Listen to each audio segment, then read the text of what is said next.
السلام علیکم ملګرو. جنید خان ما دا تصویر د میچل مارش پرونه راسي په سوشل میډیا باندې ډېر زیات وایرل دی. خپې په ورلد کپ باندې خېدي په لاس کې بیرز دي شرابس کې جی او دا تصویر په خپل سوشل میډیا باندې پوسټ کړی دی او هغه انډیا ته یو پیغام ورکړی دی چې د کم ورلد کپ د پاره تاسو د نورو ملکونو تضحیق کوي، تاسو نور ملکونه کړوي څنګه چې پاکستان کرکټ ټیم پاکستان کرکټ بورډ په ایشیا کپ کې وکړولو هغه نه پس ورلد کپ کې څومره مطلب ډېر الزامات په لګر د ټاس حواله سره سیمی فائنل کې چې کم پیچ بدل شو د غي حواله سره یا د بال حواله سره خیر پاغه باندې مون خبر نه کو او چرته نه چرته د ټیمانو د جړنه ازاروزي جی هغه ورلد کپ چې هغه د پاره انډیا د کم سن نه د دریو کالو مخکې داسې فیورټ و چې دا ورلد کپ په انډیا ګټي ځکه په انډیا کې دی انډیا له په انډیا کې شکست ورکول دا ډېر ناممکنه په دی وجه باندې چې د پیچ کنډیشن داسې چینج کی چې هغه مطلب چې کومه پوزیشن ټیم یې غیله پکې مشکلات زیات پیدا کی په دی وجه باندې استرالیا کرکټ ټیم چې کومه راغی چې کوم کپتان کومه وعده کړی و چې زبا 1,30,000 کروڑ چې کوم دی هغه به چپ کوم نو بالکل هغه په خپل وعده باندې قائم او بالکل اوماغه رنګ خپل پلانینګ سره ګوره چې په کوم ورځ دغه فائنل میچ او هغه ورځ باندې تقریبا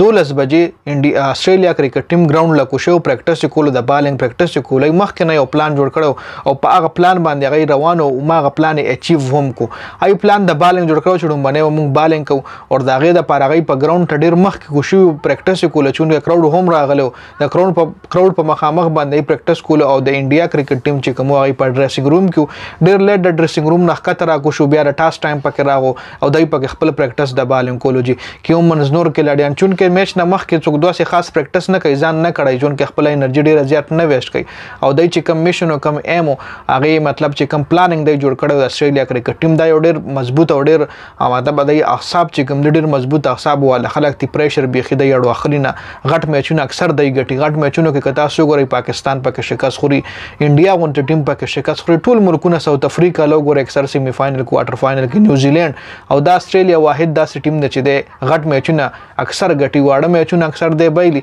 او غټو میچونو کې داسې سترانګ کم بیک کوي کنه چې مطلب خلک حیران کی نو استرالیا کرکټ ټیم یو آوټسټینډینګ ټیم دی دا تغیش پغم مطلب شپږ ورلد کپ یو غټل پنځه مخکې غټلو د شپږم ورلد کپ جی نو هغه نه مخکې چې کم کپتانانو هغه خپل چې کم پلانینګ دی هغه نورو کلړیانو لا ترانسفارم کوي نورو کلړیانو خپل پلانینګ څنګه چې دا ټنډولکر نه پس ویرات کوهلی راغو ویرات کوهلی نه پس شوبمن ګیل باندې کار روان دی د بي سي سي آی بورډ نه غرنګ یو پرفارمنس چې کوم یو کلاري نه بل کې لږ ترانسفارم کیږي نو دغه رنګ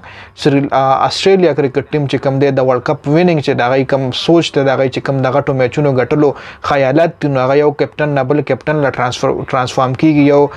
کرکټر نه یو بالر نه بل بالر لا ترانسفارم شي یو بیټسمن نه بل بیټسمن لا ترانسفارم شي نو استرالیا یو ډیر ښه ټیم دی بل هغه دومره غټ سلیبریشن هم نه کړی دا کچري تاسو دغه میډیا کولو کوي دغه سپورتس چینل کولو کوي نو دغه دونه درز غوبل باندې هو کچري دا ورلد کپ انډیا غټلو نو سم یو درز غوبل به تاسو به کتلی وی کچر سو اکثر میچ په سٹار سپورت باندې ګورم سٹار سپورت چې تاسو ور ټیم کولو کوي نو بس د ویرات کوهلی خبري وي نور په سني کې میچ د نورو ټیمانو هم رواني الته باندې پاکستان او د ساوث افریقا میچ رواني یا به یو سخت میچ رواني او دغه به مطلب په بریک چې کله وقفه شنو کې به د ویرات کوهلی کاته رواني یا چې چرته مطلب دغه کمنټری تاسو ګورئ نو په خپل په کمنټری کې په میچ باندې دومره کمنټری نه کوي څومره شي په میچ کې د خپل کلاړیانو تعریفونه کوي نو بس هغه مطلب دی چې خو استرالیا ولا غټول غرور خاک کې ملاو کو تاسو ګورئ پر تصویر کې استرالیا کې لړی دی په کپ باندې خلی په لاس کې بیر او دا پیغام ورکړی دی چې په خپل ملک کې مدرنه ورلد کپ وګټل وی یو شاړ غونته ویډیو وړي رضایت مننه والسلام